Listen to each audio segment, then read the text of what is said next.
Welcome back to Normalizing Men's Mental Health. I have the privilege and honor of speaking to Amber Hollingsworth. She is a YouTuber of a channel called Putting the Shovel Down or Put the Shovel Down. She is an addictions expert. How are you doing, Amber? I'm great, Will. How are you? Thanks for having me. Well, thank you for joining. And I was really interested by your saying of saying what other therapists won't say. hmm And what made you start speaking it, breaking away from the therapeutic norms?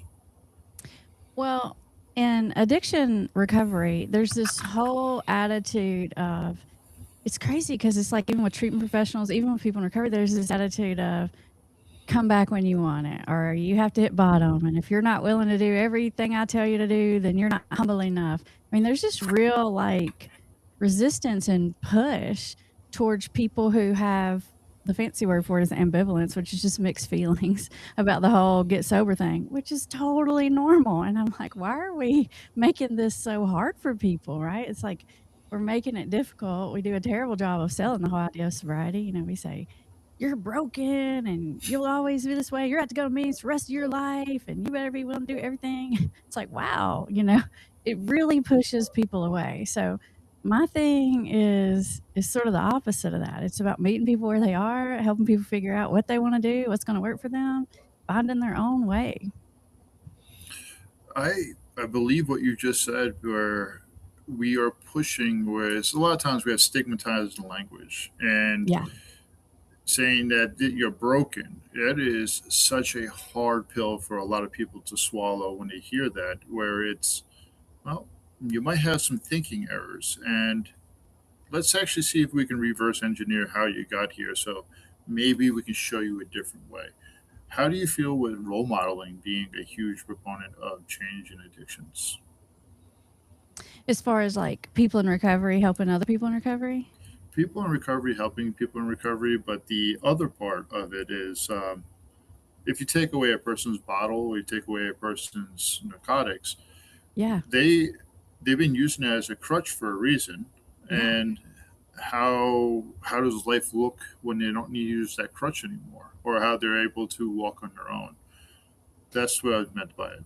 Okay, I got you. Yeah.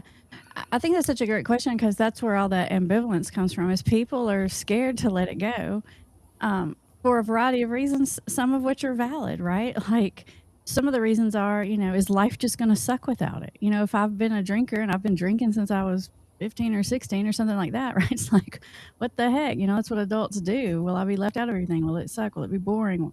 How will I cope? How will I go to sleep? All those things, which are totally, valid questions. What people don't tell you about recovery or they don't emphasize it enough is actually life gets a lot funner and a lot better without it because when you have addiction, it's not fun. It is miserable. It's not, you're past, I'm doing this for fun. You're doing this to cope, or you're doing this to survive, or you're doing this to not be in withdrawal. And along the way, you lose the capacity for fun, enjoyment, pleasure, for anything else. You get all that back. That's not quite immediately. I believe in telling people the truth, right? Like it takes a minute. You get so much back. Like life actually is enjoyable again. And to me, the best benefit is the ability to be present in your life.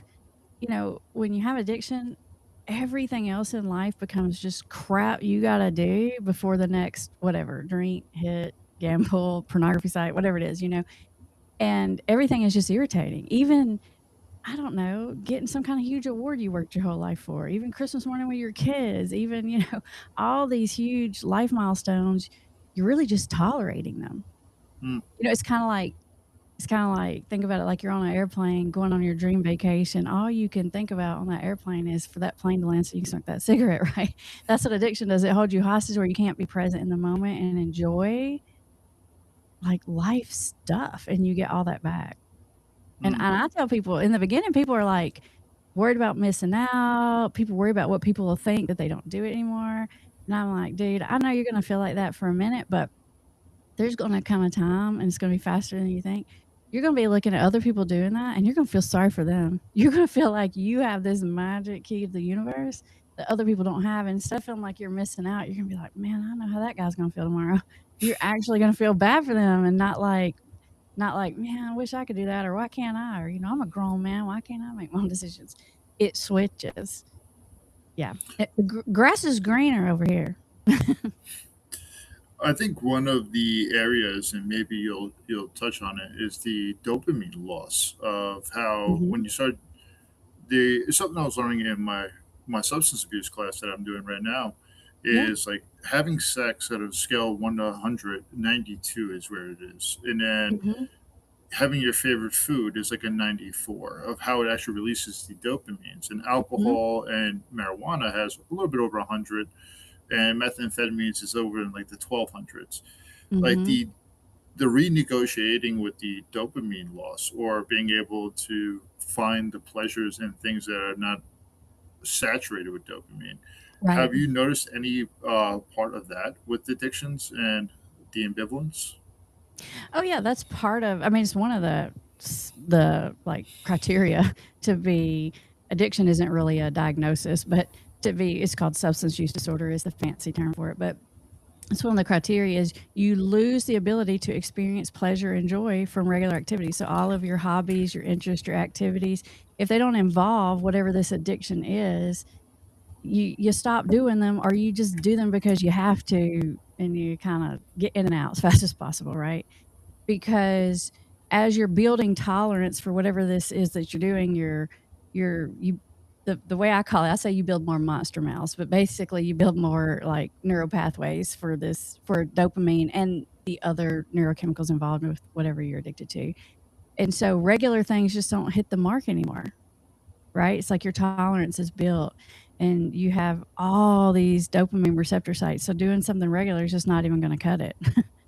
But once you re-regulate that in your brain, which takes a little time, but once that re-regulates, you normalize back out. And I think the people in recovery actually experience more pleasure and joy because it's almost like having near-death experience, right? It's just like it brings you to a point of gratitude where you're just like, "Wow, the grass is green, the sun is out." And not only can you have, joy and contentment again, but probably more so. I fully agree with that. It's right now I haven't drank in about 6 weeks, and Mhm. one of the things that you I start paying attention to, especially when I go sober for a bit, is barefoot through the grass or Yeah. just waking up without a hangover. And honestly, Yeah. just enjoying the little moments instead of just needing one big moment to, like you just said, flying on an airplane, going to a dream vacation. All you care Mhm. about is that cigarette, where Right. it holds you Yeah. hostage. Where Mhm. the rest of the days and rest of the weeks, you're just surviving. That's right. And you're at 6 weeks, man, it for the first 2 weeks, you feel worse. That's what I tell people. That's what I tell people, especially and I don't know how much you were drinking, but, like, for people who are really drinking, you're gonna feel worse. And then you feel like, week 3 and 4, you think, "I might be a human again." But once you get past 30 days, you start to feel a little better. Your energy's back, your sleep's better, you have more motivation and energy and drive, you get more crap done, you wanna Hmm. get more crap done, your skin's I mean, it just gets better for sure. It definitely does. Life definitely gets a lot better. I wasn't drinking as much as other people, I will Mhm. say, but I was drinking too much for myself. Sure. And but the reason I actually bring that up is because like you kind of forget about how magical the moments is, how That's magical right. life is, and Mhm. how when you start calling people in to what can this magic look like, and Mhm. where people have been skeptical of how can I actually live life without a substance? How can I live life without the ability to, I'm stressed, I'm going to drink, or I'm happy, I need to drink, or I'm sad, I need to drink. Like having them be able to explore that emotions that usually has been hidden. Do you Mhm. have any key sayings or key phrases to be able to help a person that is exploring their emotions without substances? Yeah, because, emotional coping, it's like a muscle, right? And if you don't use your muscles, they atrophy, you start losing them. So when you're using a substance or any addiction really to cope, your ability to cope with things disintegrates. So you got that. You got to couple that with the fact that when you have an addiction, you're just neurochemically all over the place. So you're sort of fragile and vulnerable. It's kind of like you're thin skinned. Like things will bother you a lot more than they would bother you without it. And so you're more emotionally labile, your coping is less, and so everything feels like the end of the extreme. And so you start using whatever the behavior or substance is to help to medicate that. That will come back faster and faster. And let me just add this compound on top of that. If you start doing that when you're like a teenager before you're an adult, and you haven't even developed some of those good coping mechanisms, then you get developmentally delayed. Mm-hmm. So, we've all met people who, maybe they're 35, but it feels like you're talking to a 15-year-old. When that's a pretty good read on how old this person was when they started coping that way, right? Emotionally, they're emotionally like 15-year-old. So that will come back, and it's not like, if you lost 20 years, it takes 20 years to come back. It starts to, you get momentum and it comes back a lot faster. That coping will come back faster. But the biggest thing I tell people is like, things will not feel as hard as they feel right now once you get on the other side of this. So you're like, how am I going to cope with all this stress? Well, number one, your stress is going to be a lot less. And your ability to cope and distract and get through hard moments, it's like you just develop so much more resilience. You definitely do grow a lot of resilience. The outside stress, because to me, when I think about when dealing with addictions, it's almost like you're living in a house and it's almost like a hoarder. And you're pushing stuff Yeah. in the closets, you're pushing everywhere else. And then when you're starting to get sober, you realize, like, wow, this whole place it's a mess. Hmm. I need to start cleaning up. And instead of Hmm. going within the bottle or within the substances to hide from or distract and go make more of a mess, Right. it's like you start cleaning it up, and then you're like, wow, this is a lot of work. This is a lot of work. But then all of a sudden, you start realizing that there's rooms in the house that you haven't explored in months or possibly years. You're able Yeah. to just enjoy the little moments instead of actually saying, I need to start over or burn the whole place down.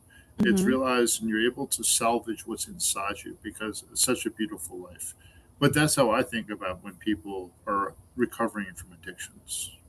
Yeah, I love that. It's such a great metaphor, right? You're cleaning it up and then you're discovering, things you had forgot about or rooms, and you think, oh, I could do this with that. I could use this for that.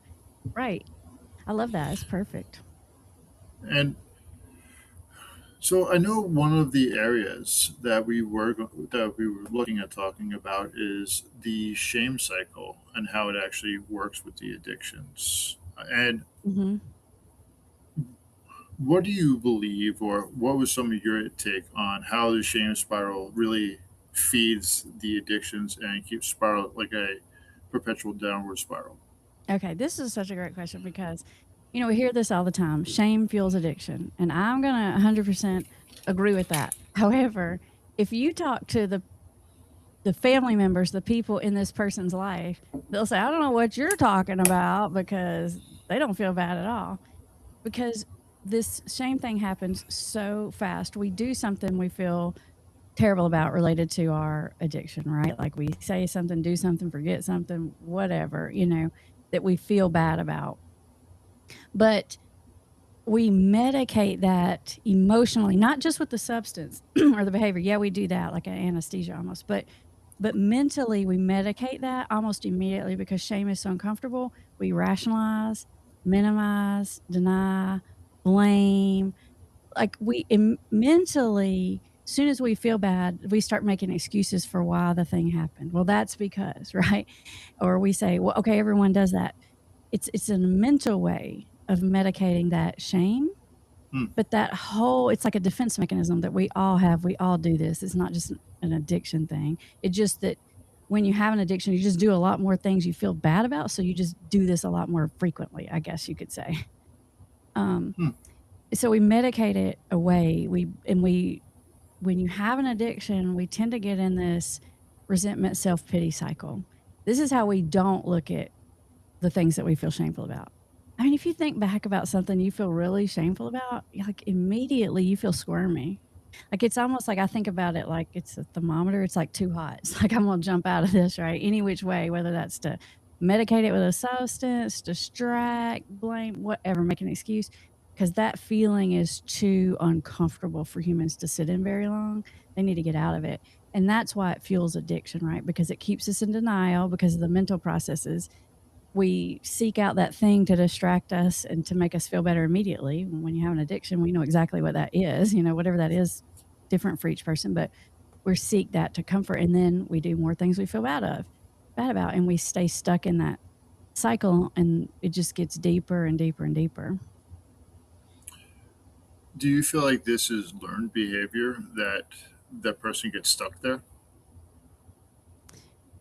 The shame part, I think, is pretty natural human response. The addiction part, I do think, is learned behavior. Like when you look at human behavior, it's really, and bring it down to simple, right? It's designed, your behavior is either to avoid pain or seek pleasure.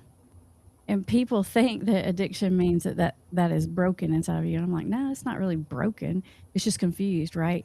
Your brain confuses where the pleasure and the pain is coming from. Because in the beginning, when you first started doing whatever it was pleasurable, and maybe it medicated something that helped you avoid pain. But somewhere along the lines of developing the addiction, that flip flops, and it's causing you so much more pain than pleasure. But your brain still sees it the other way, Hmm. and that's how you get stuck in that whole thing. And that's, as far as learned, it's learned that way more than, I mean, like it, I guess, you can look at it like traditional, like I saw my parents do it, who saw their parents do it. I don't know if that's what you meant by it, but that kind of modeling, I mean, there's that part, but I think it's more of a reinforced behavior, learned that way, like behaviorally reinforced. Oh, I agree with both of them. I believe that the micro would be the in person, the meso, which would be the group, the society that they live in, especially the Mm-hmm. macro around the country of how we reinforced it. I Mm-hmm. grew up in an Irish family.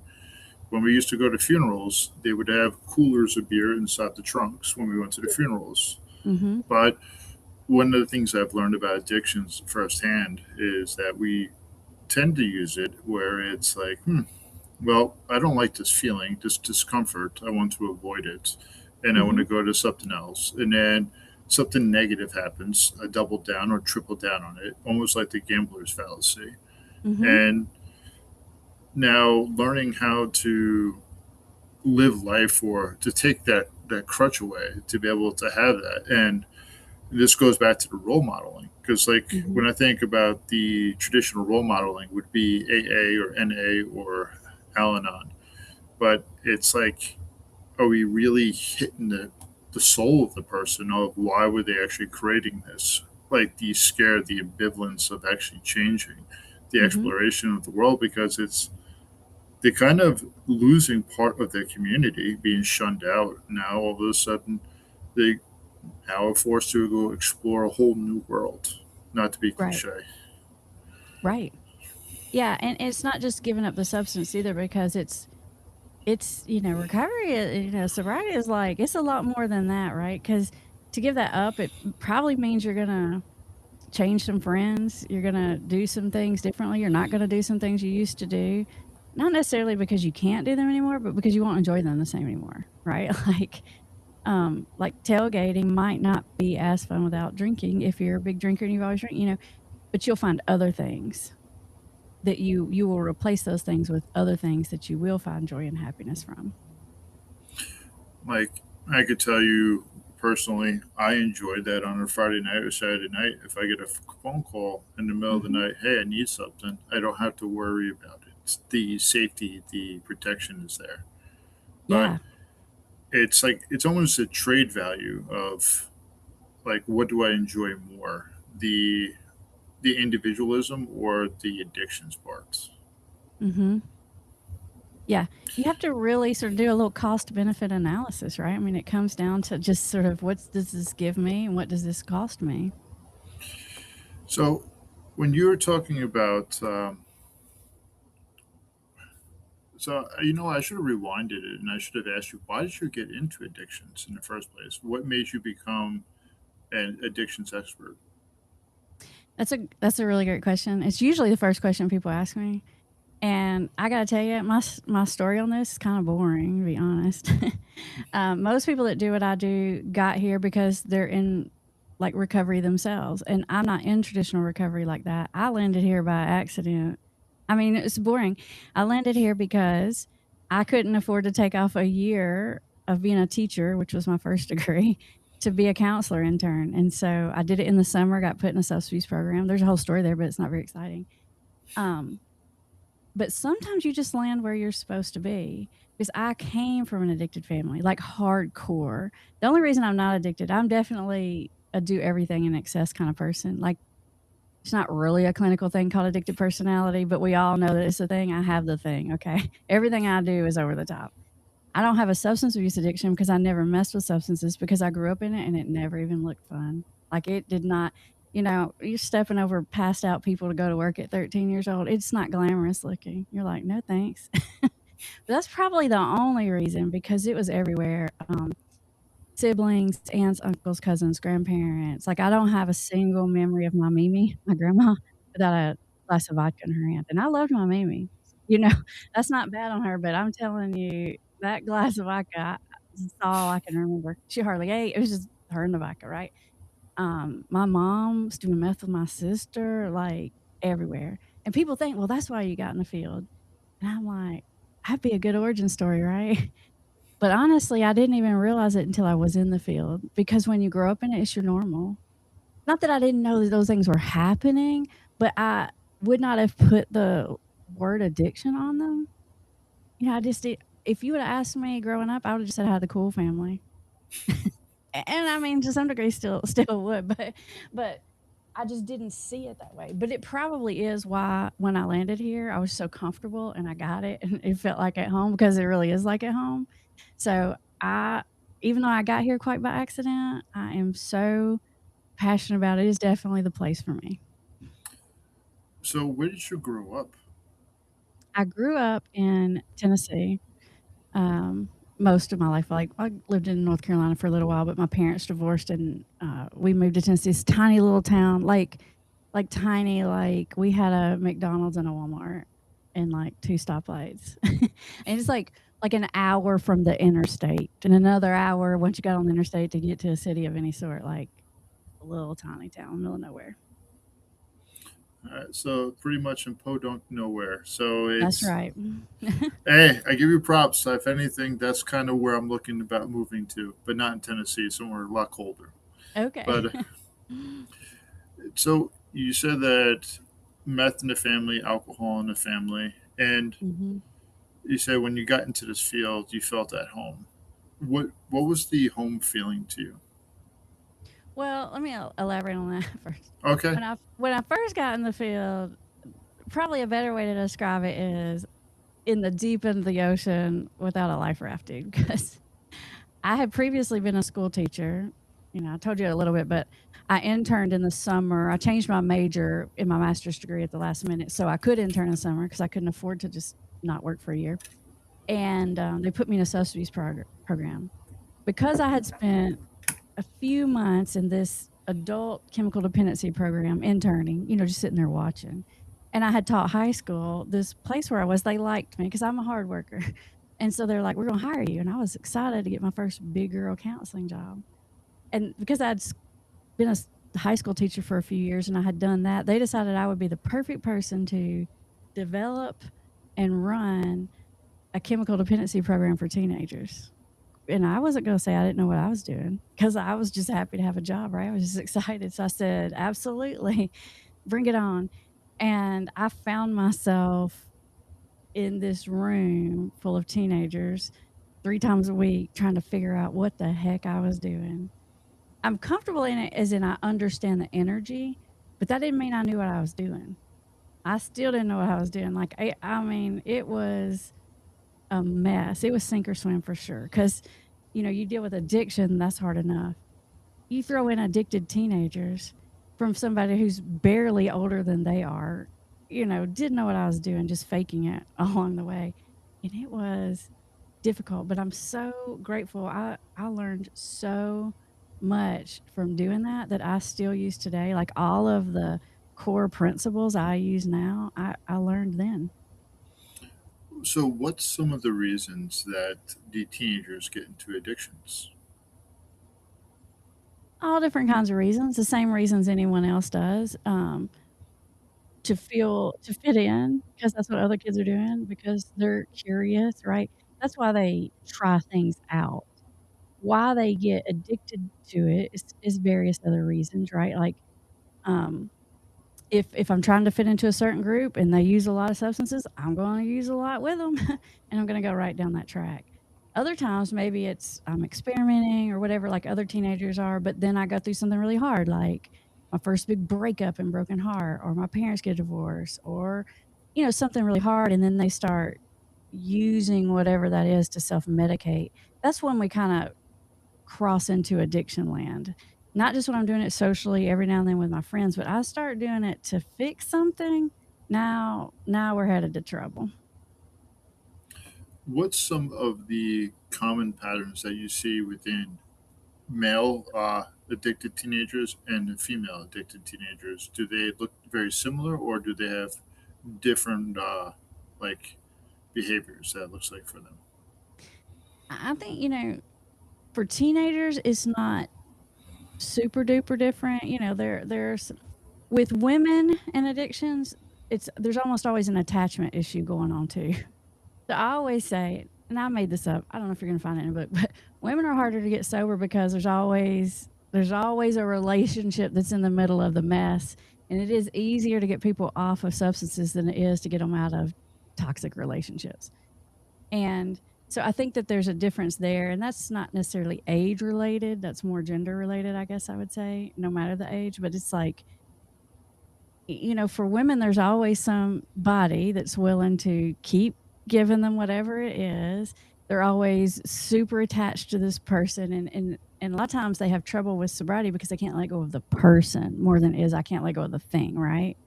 I think that's a major difference in men and women, and for that reason, I think women are a little bit harder. Is there in your opinion, is there a lot of connection between boys or male teenagers actually and crime? Between male teenagers and crime and addiction? Yes, and addiction.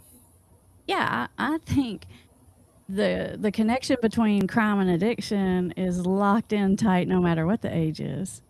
Like, if we took addiction out of it, the crime rate, I mean, domestic violence, like stealing, I mean, everything. I mean, even just generally getting arrested for getting in a bar fight. If you took addiction and substances out of that, I mean, I don't know, I'm guessing, but it would go down by like 75% or more. That's my guess. Like domestic violence for sure.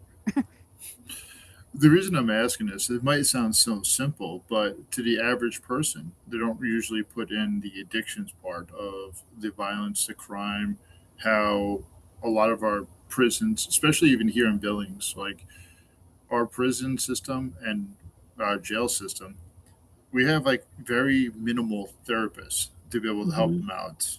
The Mhm. recidivism rates are extremely high.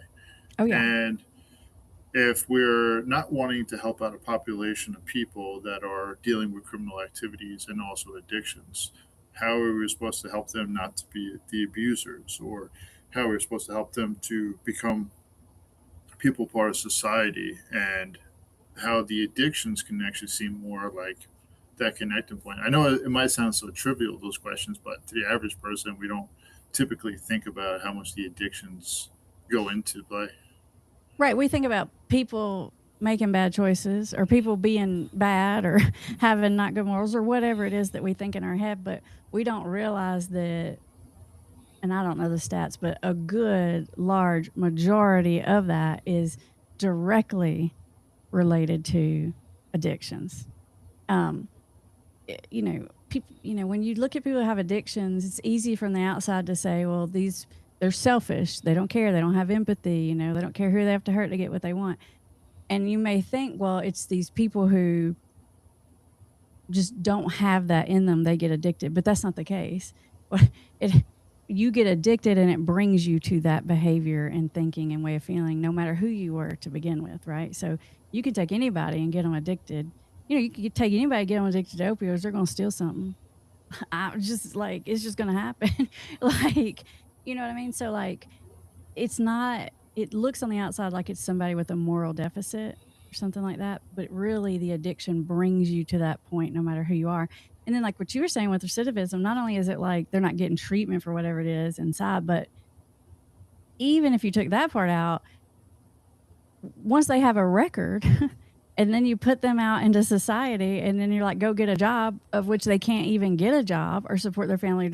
Now they're like, it's just like, how do you break out of that cycle once you even just have the record or the years without employment history? I mean, it's like, what are you supposed to do? And the jobs It's you can get are around other people who have the same problem. It's just a mess. Don't get me started. It's just a mess. honestly, it's a mess, and it's a conversation I believe that it's worth having because too many people that have been away from addictions or actually have not seen that ugly part of the addictions or what I'll say like we're not pulling people out of. Hmm. We it's easy to mock, it's easy to be upset with it instead of actually trying to humanize those individuals that are stuck within it. Like Hmm. I had a buddy on here, his his mom was more worried about getting high off of meth and he was getting molested right in front of her at the age of 6 Hmm. and it was Yeah. super heartbreaking at first. And at first I wanted to wince away because I'm like, how could somebody do that? And then when I Hmm. learned more about addictions, how much secondary or tertiary abuse comes from it and how we're not willing to start to talk about these things because of these crimes. We'll say, oh, they made these active decisions, but a lot of times these decisions have been stripped away from them based off of generational traumas or like I also had another guy I was talking to. He broke his back while he was in the army. He got on opiates and then he got Hmm. into other stuff. And what Hmm. happened was he got addicted, but it really wasn't his decision. He just wanted to get away from the pain. And then how does it create this other criminal record? So these are the things that I believe that these are important conversations to have. Yeah, and I gotta be honest, I don't know. I'm really good with helping people figure it out. Like, we look at the whole big society thing, and that is complicated, man, because it's like on an individual basis, you can look at the situation and like the story you're just telling about your buddy, right? Like, we can be like, oh my God, that's so terrible, right? But then we could look at the mom who's addicted and we be like, oh my gosh, that was so terrible for her, right?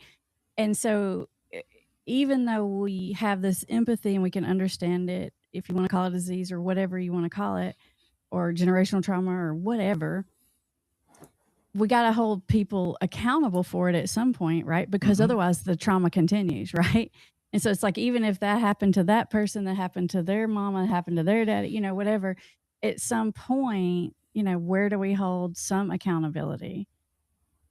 Even if we can see why they ended up in a mess, and even if we can have empathy for the situation, at some point somebody's got to make a change, otherwise it just generationally keeps going and going and going.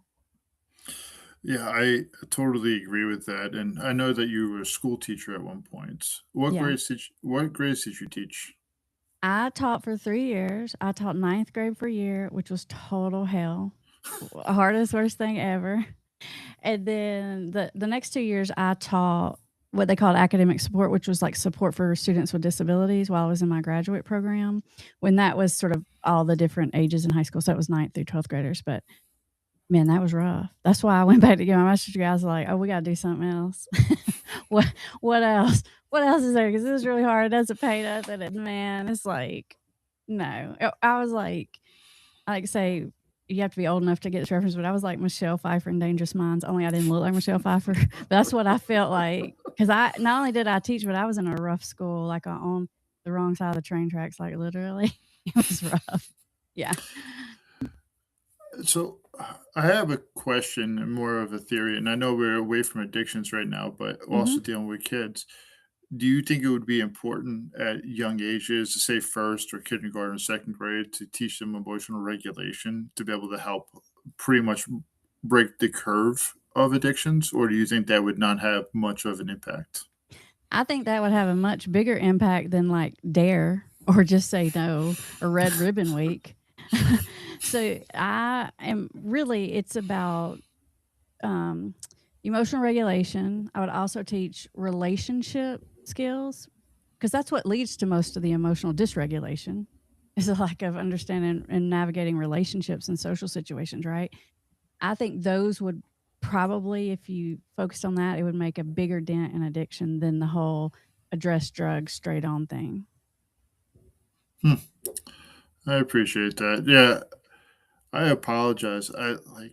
Normally I'm more on target with my conversation and my questions, and I apologize. I have a slight migraine. That's what's causing me to be a little bit distracted. But I was thinking about how when you're talking about addictions, and we talked about different areas, and then also being a teacher, so you get a chance Mhm. to see it from a multitude of angles. Mhm. Like, what would be in your perspective of how would you be able to help break addictions? At what point would you start putting in the education to help people change? As far as like preventatively, Preventatively, or I would think preventatively would probably have the biggest impact, but it's where would you want to see it be start to get changed? as far as helping people get better from addictions, is Yeah. a couple of things. One is helping people recognize when they're addicted a lot sooner. Like most of us, when we think about addiction, we think about what I would call end stage addiction, which would be like somebody's completely physically dependent, like they have to do it or they get sick or do it in the morning. We think about like end stage.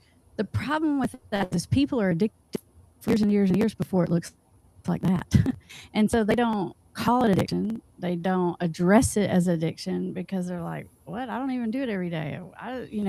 Like, and so they don't recognize the problem until they get so far in that they can't stop, right? So I would help people understand there are stages of this thing, and here's what these stages look like, and here's how to catch it sooner.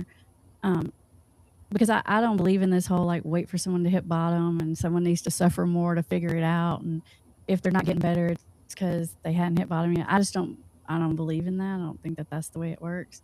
And so I want people to recognize it and deal with it faster. And then also just the process of getting better, I think if we could take a look at that, like, what all's involved in that, and how do we talk to people about it? How do we help people? We do that all wrong. And so most of the content I make is about how to help someone. So even though in my professional work, I work with the person who has addiction, because I've done that for so many years, I understand the psychology so well. Most all of those people who've sat in front of me over the years have not wanted to see me, got leveraged in, forced in, tricked in, whatever, legally had to, whatever, to come sit in front of me. So dealing with people who are reluctant, resistant, in denial, don't think they have a problem, or don't think they need to talk to you about their problem or whatever. Like that's probably where my skill set is. And so a lot of what my content is about teaching people how do you help someone who has an addiction, because everything that you're doing is probably wrong and making it worse. Not that it's your fault. Not like you made someone an addict, but you can feel the fires even with the best of intentions. So how do you help someone? How do you get through? Because people don't have to hit bottom. People don't have to want recovery for themselves. All these things that people say, they're not even true. And so I would really love to get that message out there. So can you tell us more about? I know you have your content, put the shovel Mhm. down. Mhm. So you said that you're helping people with individuals that are surrounded with addictions. So what would be the biggest point for them to hear from you? Like if you had to The say like a 5 minute snapshot. For the person who has an addiction No, for the or for the family family member, member? family For the family members. member. So the snapshot of that is when you're watching someone you love go down a wrong path, naturally you wanna help them, and so your instinct is to kind of grab them up by the shoulders, shake them up a bit and say, "Wake the heck up. What are you doing? You're messing your life up and mine too along the way."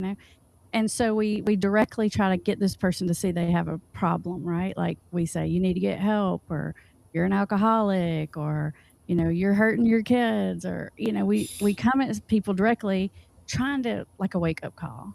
That's the worst thing you can do because it puts a person on a defensive immediately. So even when this person doesn't even like what they're doing and they kinda wanna change already, when you come at them that way, it causes them to dig in and power struggle with you, and immediately, even if they know you're right, they're gonna rationalize, justify, minimize, blame, gaslight, and you never wanna put a person in a position to say those things to you or to think those things in their head because that's reinforcing their own denial and their own addictive behavior.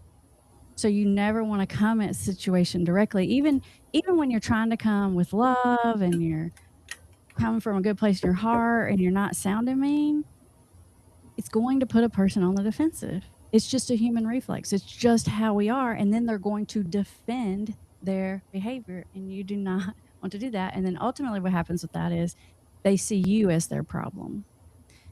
So it becomes this huge power struggle and this huge distraction from a person seeing what's really happening to them and doing something about it. They get locked into this thing with you. And they see you as the family member becomes the villain in the story. They see you as controlling, nagging, critical, all these different things. And so they put all their energy and effort into getting around you, getting you to shut up, avoiding talking with you, lying to you, sneaking to you, all these things. And all your energy is going in the wrong direction at that point. So the family piece is about unraveling that dynamic. Once you unravel that, people figure it out so much faster. I mean, years faster. So making it a safe place for the person to talk to. Yes. So the way naturally families work, and it makes sense with other things, it just doesn't work for addiction, is, like let's say this is your kid or your spouse or your brother or whatever. You you don't want to see them like mess up so bad that it's going to mess up their life, right? So you pay for the DUI lawyer, so you pay for them to go for that next semester of school, so you help them with this, so you talk their wife into going back to them or whatever. You're fixing all these external problems that the addiction is causing. But that's not the biggest part. You got that going on, and you couple that with the fact that as you're doing that, you're ticked off at this person because you're having to do that. So inside the context of the relationship, you're mad at this person. So yeah, you're fixing all these things, but you're sending a vibe to them that says, "I'm mad at you. You're screwing up." You're reminding them how much you're spending on that lawyer, and you're constantly putting it in their face. That's the worst way to get someone to see a problem, because you're fixing the life stuff, and in their mind, I'm not saying you are, but in their mind, you're being a jerk in the relationship. That's the opposite of what you want. What you want is you want to let the world be the bad guy. So it's not, you can't let every consequence fall, but the ones you can, let them fall. Let the consequences be. And when I say consequences, I mean natural world consequences. And that means the ones that do not come from you. If they come from you, like if you called the cops and got someone arrested, they will not learn a lesson, because all they'll learn is, "I can't believe you call the cops on your own son," or whatever, like they'll focus on you as a bad guy. So it has to be outside of you, the messes that they're making. And if you can respond to that with empathy, that activates the learning center in someone's brain. They'll start to figure it out faster. And they'll start to acknowledge that they want to change and be vulnerable with you because they see it as a safe space. And now you've got someone talking themselves into change, as opposed to when you're directly confronting them, you got someone talking themselves into staying. It's a reverse approach. So it's allowing them to, I don't want to say hit rock bottom, but allowing them to be able to see what their actions are creating, and then sitting Yeah. besides them while they're actually walking through this, and then hopefully dropping some good nuggets instead of having that internal conflict where they're fighting against the person, where that they're Mhm. feeling like this bad aura or bad juju is going towards them. Exactly. Like a real life example might be, let's say, you're dealing with a married couple and the wife thinks the husband's drinking too much or whatever, and let's say he is, and he forgets and misses like a really important ball game or something of the son's championship game. He's supposed to show up, told himself he's going to go have a couple drinks after work at the bar, got caught up, missed the whole thing. Right now, this is super counter your instinct, so just follow me here. If you respond to that by saying, "I can't believe you did that. I responded you 15 times. You're a no good, lousy father. You're ruining our kids," all these things, right? You could say that. Even if that person feels bad, and they will feel bad, what are they going to think? "Get off my ass. I work hard every day." They're going to defend themselves. Depends on their personality whether they'll say it out loud to you. But even if you're dealing with a people pleaser who might say something like, "You're right," they're not going to be thinking that. They're going to be thinking the defensive thoughts. So I don't care what they say. They're going to be defensive, because that's just the way we are. All of us. If you came at this person with empathy, which feels very wrong, but if you said, "Oh my gosh, I know you didn't mean for that to happen. I know how important this was for you. I'm sure you're really upset about this." What's the person going to say? They're just going to say, "I know. I'm so mad at myself. I can't believe it." And then now they're going to convince you. They're going to say out loud and convince you and themselves why it's a problem, how they messed up, what happened, what they needed to do to change. So, how you approach these topics and these conversations makes all the difference. How does the person internally feel when they are now changing the dynamic? Like, what is your perspective on how they're internally walking besides their family? Like And how does the family member feel yeah, when they're doing what I teach them to do? It feels all wrong. It feels terrible. It feels like biting your lip constantly. It feels like, am I enabling this person? Am I condoning their behavior? And I'm like, I know it feels that way, but it's not, right? Because this is what's going to get someone to shift so much faster. So in the beginning, it feels exactly the same way as it feels when an alcoholic's not drinking. Okay. It feels wrong. Everything inside of you is screaming something different, but eventually that gets better. It's not so much like, oh, I'm nice to this person, they'll quit drinking. Okay. What happens is I'm nice to this person and I don't give them a distraction. I don't give them anything to power struggle against. I just get out of the way so they can see what's going on. They're not going to immediately stop because I'm nice to them, right? But they'll almost immediately stop power struggling with you, and they'll start treating you as a person better, which makes it easier then to be more empathetic towards them. hmm, And then eventually the behavior change happens. And there'll be a lot of trial and error. You know, the person will try to cut it back. They'll try this, they'll try that. It'll be a learning process, but they'll get there um, on their own, usually, if you just walk alongside them. And I realize that there are some things you cannot just let go down and be empathetic about, like, you know, safety. I understand that. But all the ones that you can, if you respond in these other ways, it gets the ball moving a lot faster. it sounds like it's a lot. You're more likely to walk besides and be a team still, than instead of being two people that are fighting with each other. Right.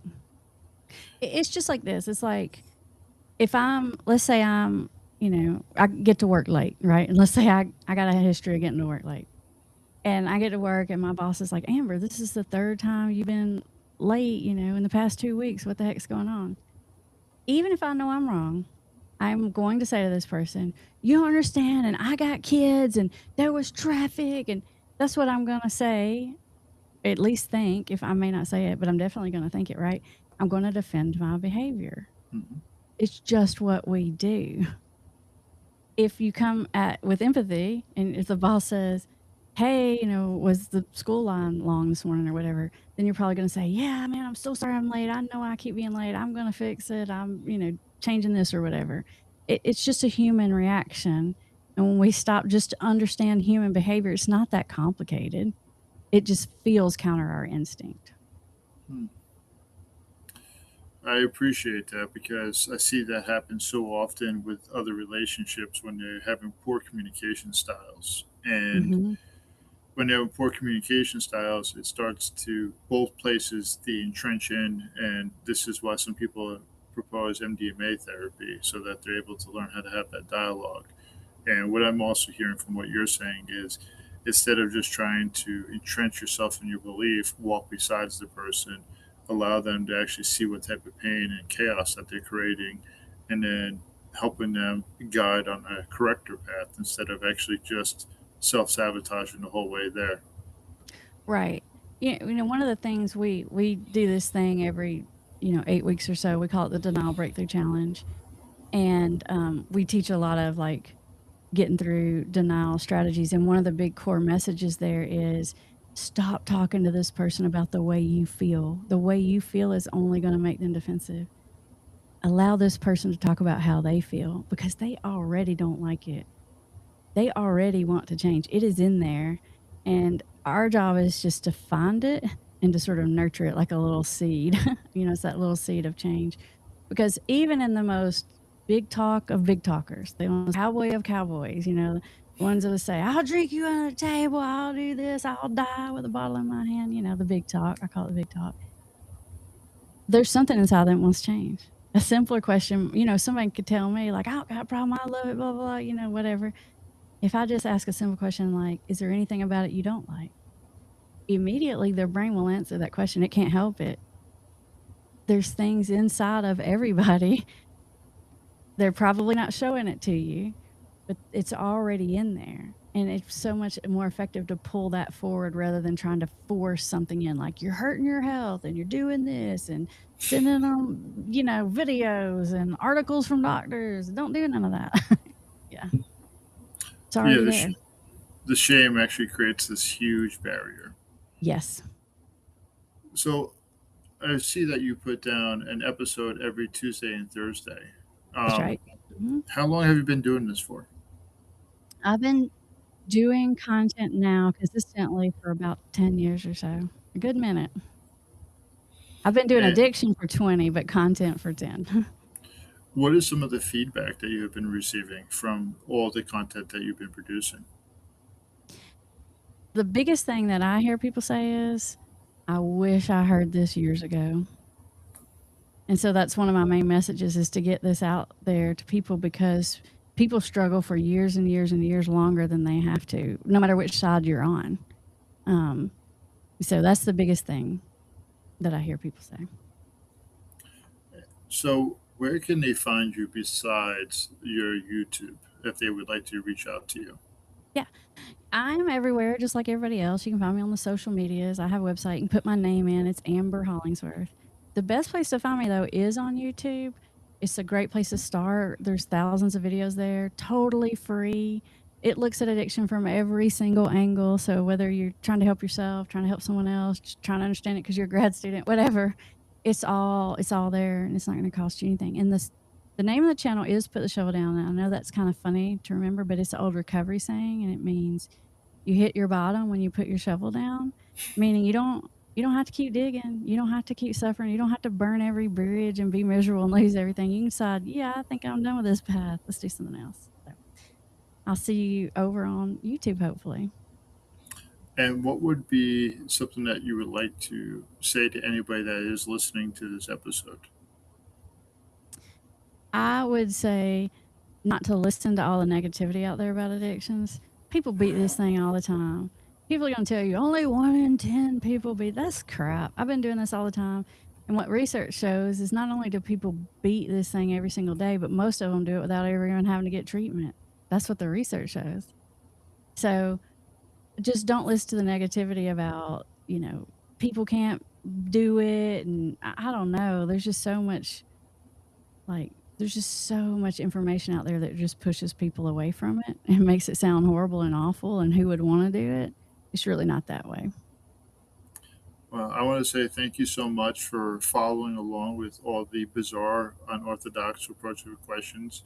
I do apologize again about the migraine that I've been having. That was actually causing me to not be as focused. But Amber, I think honestly, or I feel everything that you say is extremely valuable, and people will be able to take away other ways of how to handle addictions instead of the shame tactic. Yeah. And thank you. And hey, like fighting through a migraine. Wow. I mean, you're committed. You're serious about it. You mean it. Absolutely. Thank you for having me.